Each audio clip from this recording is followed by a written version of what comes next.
BBC বাংলার অধিবেশন প্রবাহতে আপনাদের স্বাগত। আজ আপনাদের সাথে লন্ডন স্টুডিও থেকে আছি মানসী বড়ুয়া, আর ঢাকায় আমার সাথে থাকছেন আকবর হোসেন। বাংলাদেশের সর্বশেষ গুরুত্বপূর্ণ আপডেট সংবাদে আপনাকে স্বাগত। শুরুতেই সংবাদ শিরোনাম, পরে বিস্তারিত। প্রথমেই জানাবো আমাদের হাতে থাকা সর্বশেষ গুরুত্বপূর্ণ সবথেকে তাজা আপডেট সংবাদ। রাজধানীতে দিনে দুপুরে শীর্ষ সন্ত্রাসীকে গুলি করে হত্যা। প্রকাশ্যে দিবালোকে রাজধানী সূত্রাপুর সাইফ মামুন ৫৫ নামের এক শীর্ষ সন্ত্রাসীকে গুলি করে হত্যা করেছে দুর্বৃত্তরা। আজ বেলা ১১টার দিকে সূত্রাপুরের ঢাকা ন্যাশনাল মেডিকেল কলেজ হাসপাতালের সামনে এই হত্যাকাণ্ডের ঘটনা ঘটে। এরপর জানাবো মুন্সিগঞ্জে বিএনপির দুই গ্রুপের সংঘর্ষে যুবক নিহত, গুলিবিদ্ধ এক। মুন্সিগঞ্জের সদর উপজেলায় বিএনপির দুই গ্রুপের সংঘর্ষে আরিফ মির ৩৫ নামের এক যুবক নিহত হয়েছেন। এই ঘটনায় গুলিবিদ্ধ হয়ে গুরুতর আহত হয়েছে আরও একজন। আহত ইমরান নিহত আরিফের চাচাতো ভাই বলে জানিয়েছে পুলিশ। এদিকে রাজধানীতে দুই যাত্রীবাহী বাসে ভয়াবহ আগুন। রাজধানীর বাড্ডা এবং শাহজাদপুর এলাকায় যাত্রীবাহী দুটি বাসে আগুন দিয়েছে দুর্বৃত্তরা। আজ এই ঘটনা ঘটে, তবে কেউ এতে হতাহত হয়নি। আধা ঘন্টার মধ্যে বাস দুটিতে আগুন দেওয়া হয়। ফায়ার সার্ভিসের সদর দপ্তর নিয়ন্ত্রণ কক্ষের দায়িত্বরত কর্মকর্তা রাশেদ বিন খালেদ বলেছেন, ভোর ৫টা ৪০ দিকে গুলশানের শাহজাদপুর এলাকায় যাত্রীবাহী ভিক্টর পরিবহনে আগুন দেয় দুর্বৃত্তরা। জানাবো আওয়ামী লীগ বিক্ষোভের চেষ্টা করলে আইনের সর্বোচ্চ শক্তি প্রয়োগ করা হবে বললেন প্রেস সচিব। অন্তর্বর্তীকালীন সরকারের প্রধান উপদেষ্টা প্রেস সচিব শফিকুল আলম বলেছেন, আওয়ামী লীগ যদি দেশের মধ্যে বিশৃঙ্খল পরিস্থিতি তৈরি করতে চায় তাহলে সর্বোচ্চ শাস্তিমূলক ব্যবস্থা গ্রহণ করা হবে, আইনের সর্বোচ্চ প্রয়োগ করা হবে। বিগত সময়ে আওয়ামী লীগ যে লগি বৈঠা রাজনীতি করেছিল সেখানে জামাতের অসংখ্য নেতাকর্মীকে হত্যা করে সন্ত্রাসীরা রাজপথ দখলে নিয়ে ছিল, সেটি আর বাংলাদেশে হবে না। বাংলাদেশটাকে নতুন করে সাজাতে চাই, সেজন্য আমরা দায়িত্বশীলভাবে ক্ষমতা হস্তান্তরের প্রক্রিয়াটি করার জন্য নির্বাচন দিতে চাই। তবে কোনো ধরনের সন্ত্রাসী কর্মকাণ্ড হলে আমরা বরদাস্ত করব না। এবং সর্বশেষ জানাবো হঠাৎ কুয়েতের ৯টি বিমানের জরুরি অবতরণ। কুয়েতের আকাশে ঘন কুয়াশার কারণে দেশটির ৯টি বিমান ইরাকের বসরা আন্তর্জাতিক বিমানবন্দরে জরুরি অবতরণ করতে বাধ্য হয়েছে। আজ ইরাকের বিমানবন্দর কর্তৃপক্ষ জানায়, নিরাপদে এবং কোনো দুর্ঘটনা ছাড়াই অবতরণ করেছে সব বিমান। একজন ইরাকি নিরাপত্তা কর্মকর্তা স্থানীয় গণমাধ্যমকে জানান, এটি আকাশপথের আন্তর্জাতিক second freedom of the air নীতিমালার আওতায় হয়েছে, যেখানে প্রযুক্তিগত বা নিরাপত্তাজনিত কারণে কোনো পূর্বানুমতি ছাড়াই বিমান দেশে অবতরণ করতে পারে। প্রিয় দর্শক, এতক্ষণ শুনছিলেন সংবাদ শিরোনাম, এবারে বিস্তারিত। তবে তার আগে বন্ধুরা অনুরোধ থাকবে এই সংবাদটিতে একটি লাইক দিন। এই চ্যানেলে আপনি নতুন হয়ে থাকলে আমাদের সংবাদটি দেখতে দেখতে চ্যানেলটি সাবস্ক্রাইব করে রাখুন। কমেন্ট করে বন্ধুরা আপনার মূল্যবান মতামত জানিয়ে দিন আপনি বিশ্বের কোন দেশ থেকে বা বাংলাদেশের কোন স্থান থেকে আমাদের সংবাদটি দেখছেন এবং শুনছেন। আর বন্ধুরা, সংবাদটি আপনার সোশ্যাল মিডিয়া ফেসবুকে শেয়ার করে বন্ধুদেরও দেখার সুযোগ করে দিন। এবারে বিস্তারিত। আর গাজা যুদ্ধে আপনি যদি নিরীহ ফিলিস্তিনিদের ভালোবেসে থাকেন, কমেন্টে ইয়েস লিখে বিশ্ববাসীকে জানিয়ে দিন। রাজধানীতে দিনে দুপুরে শীর্ষ সন্ত্রাসীকে গুলি করে হত্যা। প্রকাশ্য দিবালোকে রাজধানীর সূত্রাপুরে সাইফ মামুন ৫৫ নামে এক শীর্ষ সন্ত্রাসীকে গুলি করে হত্যা করেছে দুর্বৃত্তরা। আজ ১১টা থেকে সূত্রাপুরের ঢাকা ন্যাশনাল মেডিকেল কলেজ হাসপাতালের সামনেই হত্যাকাণ্ডের ঘটনা ঘটে। লালবাগ বিভাগের উপপুলিশ commissioner DC Mallika Hasan Uddin Sami channel 24-কে নিশ্চিত করেছেন। তিনি জানান, নিহত সাইফ মামুন পুরান ঢাকা শীর্ষ সন্ত্রাসী ইমন মামুন গ্রুপের সদস্য।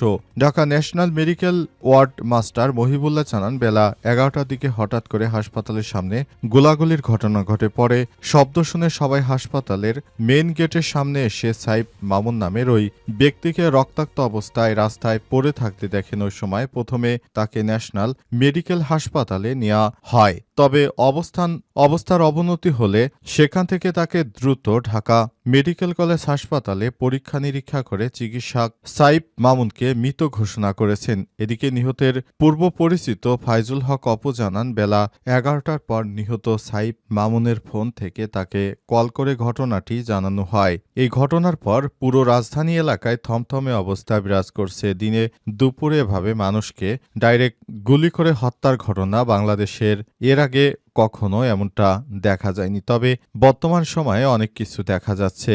বিষয়গুলো খুবই দুঃখজনক ব্যাপার। সেটা যেই হোক না কেন, এই বিষয়টি অত্যন্ত দুঃখজনক।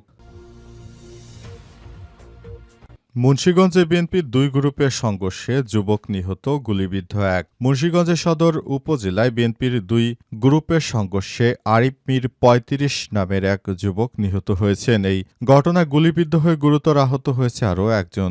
আহত ইমরান নিহত আরিফের চাচাতো ভাই বলে জানিয়েছে পুলিশ। আজ ভোর 6:30টার দিকে মোল্লাকান্দি ইউনিয়নের চর ডুমুরিয়া গ্রামে এই ঘটনা ঘটে। নিহতের স্বজন ও স্থানীয় প্রত্যক্ষদর্শীরা জানিয়েছে, ঘটনায় আধিপত্য বিস্তার নিয়ে জেলা বিএনপির আহ্বায়ক কমিটির সদস্য আতিক মল্লিক ও মোল্লাকান্দি ইউনিয়ন বিএনপির সভাপতি ওহিদ মোল্লার অনুসারী শাহ কামাল গ্রুপের সঙ্গে একই এলাকার ইউনিয়ন বিএনপির সাবেক সহ-সভাপতি আওলাদ হোসেনের অনুসারী নিহত আরিফ গ্রুপের সঙ্গে দীর্ঘদিনের বিরোধ চলছিল। সেই বিরোধে জের ধরে সোমবার নিহত আরিফ ও ইমরান ঘুম থেকে উঠে তাদের বাড়ির সামনে গেলে শাহ কামালের নেতৃত্বে একদল তাদের উপর অতর্কিত হামলা চালায় ও গুলিবর্ষণ করে। এতে আরিফ ও ইমরান গুলিবিদ্ধ হয়। এ সময় স্থানীয়রা তাদেরকে উদ্ধার করে মুন্সিগঞ্জ জেনারেল হাসপাতালে ভর্তি করে। তার মৃত্যুর ঘটনায় পুরো এলাকায় শোকে স্তব্ধ হয়ে গেছে।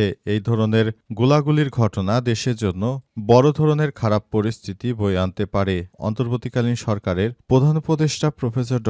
মোহাম্মদ ইউনূসের সরকার ইতিমধ্যে বিষয়টি নিশ্চিত করেছেন যে দেশটাকে সুন্দরভাবে সাজাতে হলে সবকিছু একটা নিয়ন্ত্রণভাবে কাজ করতে হবে। তা না হলে নতুন বাংলাদেশ গড়ে তোলার যে স্বপ্ন নিয়ে এতদিন এগিয়ে যাচ্ছিল সে বিষয়টি থেকে বিচ্যুতি হয়ে যেতে পারে। তাই সবাইকে আরও সতর্ক থাকতে হবে যাতে করে দেশের অভ্যন্তরে কোনো সমস্যার সৃষ্টি না হয়। রাজধানীতে দুই বাসে আগুন।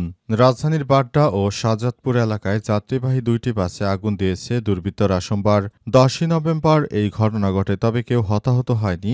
আধা ঘন্টার মধ্যে বাস দুটিতে আগুন দেওয়া হয়েছে।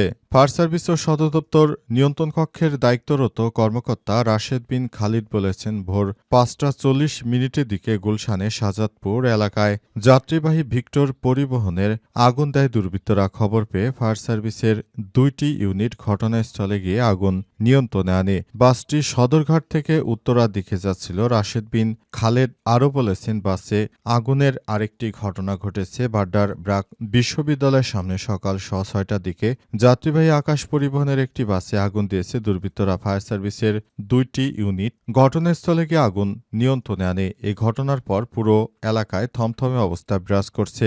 রাজধানী ঢাকায় নতুন করে বাংলাদেশের সব সমস্যাগুলো এই বিষয়টিকে দেখতে হবে। বিষয়গুলো অত্যন্ত দুঃখজনক ব্যাপার যে রাজধানীতে আবার এই ধরনের ব্যবস্থা হচ্ছে, যেখানে প্রতিনিয়ত আগুন বা হত্যাকাণ্ড নাশকতা চলছে, সেটা দেশের মানুষকে ব্যথিত করে তোলে। আওয়ামী লীগ বিক্ষোভের চেষ্টা করলে আইনের সর্বোচ্চ শক্তি প্রয়োগ করা হবে বললেন প্রেস সচিব। প্রধান উপদেষ্টা প্রেস সচিব শফিকুল আলম জানিয়েছেন, কার্যক্রম নিষিদ্ধ আওয়ামী লীগ এবং তার সমর্থকরা কোনো ধরনের বিক্ষোভ বিশৃঙ্খলার চেষ্টা করলে আইনের সর্বোচ্চ শক্তি প্রয়োগ করা হবে। আজ নিজের ভেরিফাইড ফেসবুকে এক পোস্টে তিনি এসব কথা লিখেন। পোস্টে শফিকুল আলম বলেছেন, গণহত্যাকারী নেত্রী ও তার দল আওয়ামী লীগ হয়তো ভাবছে এটি আবার 2006 সালের 28শে অক্টোবরের মতো সময়। তারা মনে করছে দুপুরবেলা ডজন খানেক মানুষ হত্যা করে হাজার হাজার সন্ত্রাসীকে ঢাকার কেন্দ্রে পাঠিয়ে রাস্তাগুলো দখল করবে। দুঃখিত, এখন এটি নতুন বাংলাদেশ। জুলাই বিপ্লবীদের ধৈর্য পরীক্ষা না করার আহ্বান জানিয়ে তিনি বলেছেন, মনে রাখবেন এটি 2006 সালের 28শে অক্টোবর নয়, এটি জুলাইয়ের চিরদিনের জুলাই। এদিকে আওয়ামী লীগের ১৩ নভেম্বর ঢাকা লকডাউন কর্মসূচি ঘিরে আইনশৃঙ্খলা রক্ষাকারী বাহিনী সর্বোচ্চ সতর্ক অবস্থানে রয়েছে। ইতিমধ্যে পুলিশ সদর দপ্তর থেকে মাঠ পর্যায়ে নিরাপত্তা জোরদারের বিষয়ে কঠোর নির্দেশনা দেওয়া হয়েছে। আজ থেকে রাজধানী সহ সারা দেশে বাড়ানো হচ্ছে পুলিশের টহল, চেকপোস্ট ও গোয়েন্দা নজরদারি। যে কোনো ধরনের সহিংসতা ঠেকাতে মাঠে থাকবে সেনাবাহিনী, র্যাব, পুলিশ ও বিজিবি গোয়েন্দা সংস্থার লোকজন। এর আগে রোববার ৯ নভেম্বর বিকেলে সচিবালয় স্বরাষ্ট্র মন্ত্রণালয়ের আইনশৃঙ্খলা সংক্রান্ত কোর কমিটির বৈঠক শেষে সাংবাদিকদের প্রশ্নের জবাবে স্বরাষ্ট্র উপদেষ্টা মোহাম্মদ জাহাঙ্গীর আলম চৌধুরী জানান, আওয়ামী লীগের কর্মসূচি ঘিরে কোনো ধরনের শঙ্কা নেই। সেনা সদস্যদের মাঠ থেকে সরিয়ে নেওয়া হচ্ছে না।